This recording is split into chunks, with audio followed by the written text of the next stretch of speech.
지금 세계 주식시장, 세계 경제의 주요 자산시장이 상당히 가파른 상승세를 보이는 것은 물론 기분 좋은 일입니다. 그러나 버블의 3요소 중에서 지금 어떤 부분이 견조하고 어떤 부분의 미래에 문제가 생길 수 있는지에 대해서도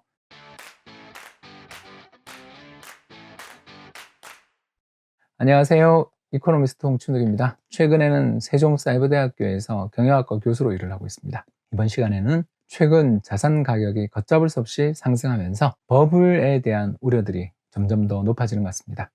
어디까지가 버블이냐, 또 버블은 어떤 것이냐에 대해서 정확한 규정은 없습니다만 대체로 자산 가격이 펀더멘털 대비 너무 급하게 많이 올라 있거나 더 이상 유지하기 어려울 때를 버블이라고 하죠.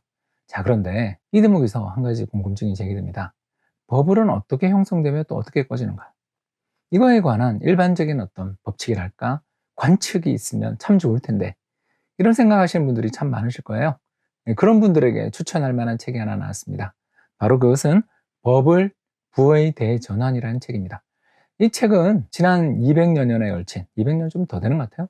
300년 이상에 걸친 시장 경제 역사에서 나타났던 다양한 버블의 사례들을 종합하면서 거기서 일반적인 버블의 특성 또는 소멸의 단계 또는 소멸의 과정을 아주 당당하게, 또 버블 그 자체가 경제에 어떤 영향을 미쳤는가까지를 점검해 준다는 측면에서 상당히 읽을 거리가 많은 책이다라고 말씀을 드릴 수가 있겠습니다. 특히 이 책에서 저는 가장 재밌었던 것은 버블의 삼각형이었습니다. 버블을 만들어내는 것은 첫 번째, 유동성이었습니다. 돈이 많이 풀려야 됩니다. 두 번째, 투기죠.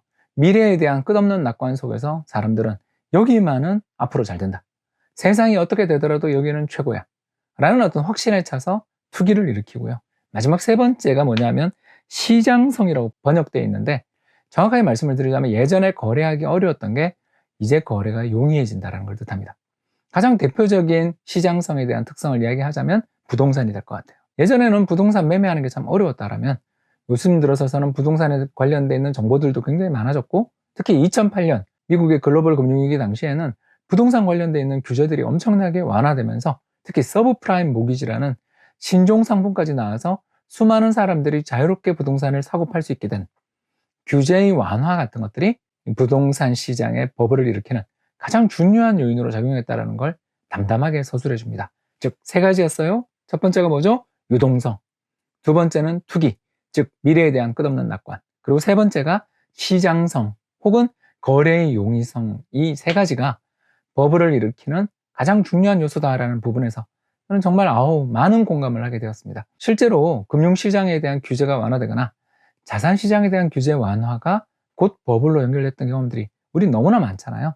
그러다 보니까 이와 같은 역사적인 사건으로부터 버블에 대한 이야기를 담담하게 펼쳐나가고, 특히 제 개인적으로 볼 때 2008년 중국 부동산 주식 양대 버블의 붕괴에 대한 설명 부분은 참으로 흥미로웠습니다. 사실 저는 그때 모 증권사의 리서치 팀장으로 일을 하면서 홍콩과 중국을 정말 자주 방문했었는데, 갈 때마다 그 어마어마한 주식시장의 투기 열기에 놀라움을 금치 못했던 기억이 납니다. 실제로 상해 종합지수나 선전 종합지수는 2006년에서 8년의 그 짧은 순간에 주가가 거의 5배 상승하는 놀라운 상승 랠리를 펼친 바 있었는데요.